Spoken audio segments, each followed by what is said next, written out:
Satu bibit ini keluar satu cabang. Keluar satu cabang, kita potong, nanti akan keluar lagi 3 cabang.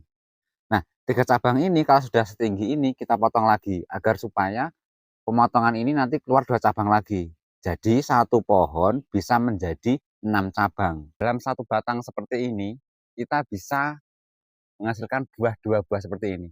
Ini tanpa pemotongan tidak bisa seperti ini, teman-teman.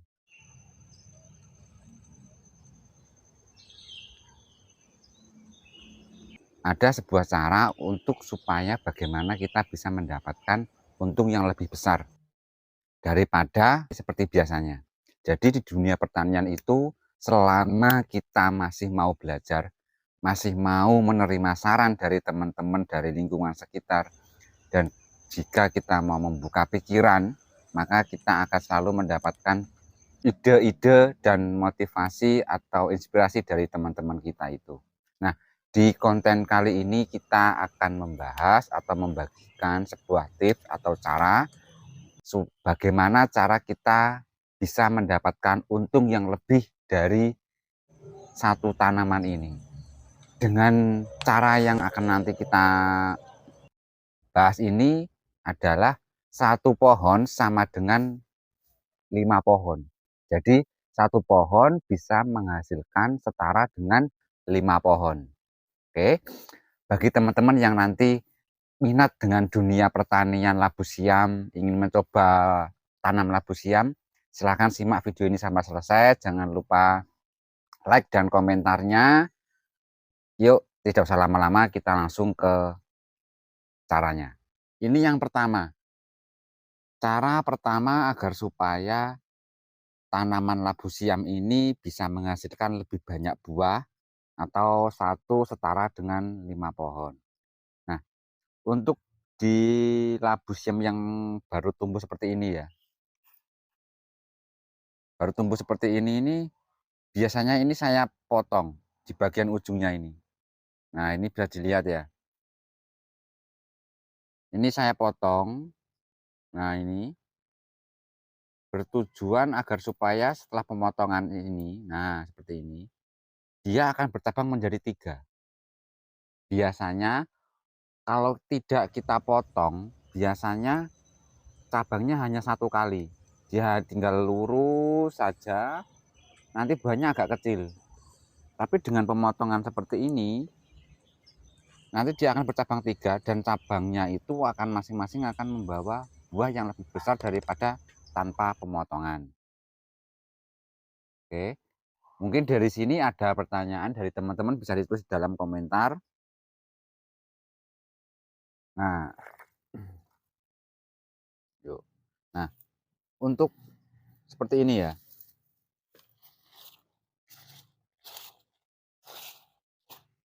Nah, ini kan sudah sekitar 50 cm ya ini, setengah meter ya.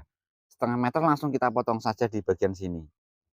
Nah, jangan terlalu pendek. Kalau terlalu pendek nanti cabangnya terlalu melebar, jadi nanti kita pas waktu penyangga ke atasnya agak susah. Jadi ya agak di atas sini saja kita potong.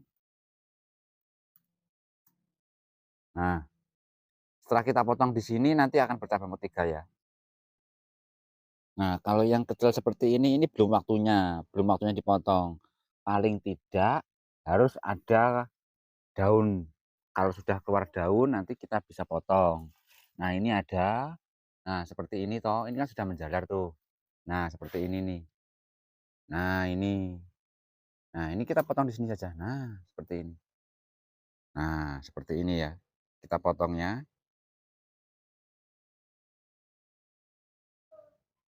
Kita kembalikan lagi ke tempat asalnya. Ini dari satu bibit ini bisa 2 cabang. Ini karena sini sudah saya potong di atasnya ini. Nah, nanti kan bercabang 3. Ini baru bercabang 2. Tapi di tengah-tengahnya ini masih ada cabangnya lagi ini. Ya, ini ada cabangnya lagi. Setelah cabang bertiga ini, nanti kita di sini potong lagi. Nah, seperti ini. Dan ini juga. Nah, seperti ini. Nah, nanti di masing-masing potongan ini dia akan keluar 2 cabang lagi. Itu ya. Jadi dari mulai pertama kali dari satu bibit, nah gini, dari mulai satu bibit ini keluar satu cabang. Keluar satu cabang, kita potong, nanti akan keluar lagi 3 cabang. Nah, 3 cabang ini kalau sudah setinggi ini kita potong lagi agar supaya pemotongan ini nanti keluar 2 cabang lagi. Jadi satu pohon bisa menjadi 6 cabang. Nah, dengan hasil 6 cabang kalau dibanding dengan satu cabang, maka sudah bisa ketahuan, maka kita bisa menghasilkan panen yang lebih banyak daripada satu cabang. Itu sebabnya kenapa saya mengatakan bahwa dengan sistem atau metode yang seperti ini itu bisa membandingkan antara satu pohon tapi bisa menghasilkan setara dengan 5 cabang. Seperti itu teman-teman. Mungkin teman-teman bisa mencobanya di rumah atau mungkin di pekarangannya yang sedang menekuni usaha pertanian labu siam. Karena apa? Labu siam ini sangat menjanjikan, tidak ada ruginya kalau kita mau mencobanya. Nah, di sini teman-teman bisa melihatnya juga ya. Dalam satu batang seperti ini, kita bisa menghasilkan dua buah seperti ini. Ini tanpa pemotongan tidak bisa seperti ini, teman-teman. Kalau pemotongan tanpa pemotongan biasanya itu hanya satu satu batang hanya mengeluarkan satu biji seperti ini. Tapi dengan metode pemotongan kita bisa menghasilkan satu batang ini bisa menghasilkan 2 buah seperti ini ya. Sebisa mungkin ya. Sebisa mungkin kalau semisalkan eh, melihat atau sedang seperti ini nih, kita potong saja. Nah, seperti ini agar supaya dia lebih bercabang, agar supaya nutrisinya biar tetap di buahnya, agar dia tetap produksi terus. Nah, tanpa pemotongan sama dengan pemotongan, bedanya adalah nutrisi. Nutrisi selama kita tidak memotongnya, maka nutrisinya akan satu jalur. Jadi, kalau dibanding dengan pemotongan sih menurut saya lebih bagus dengan pemotongan.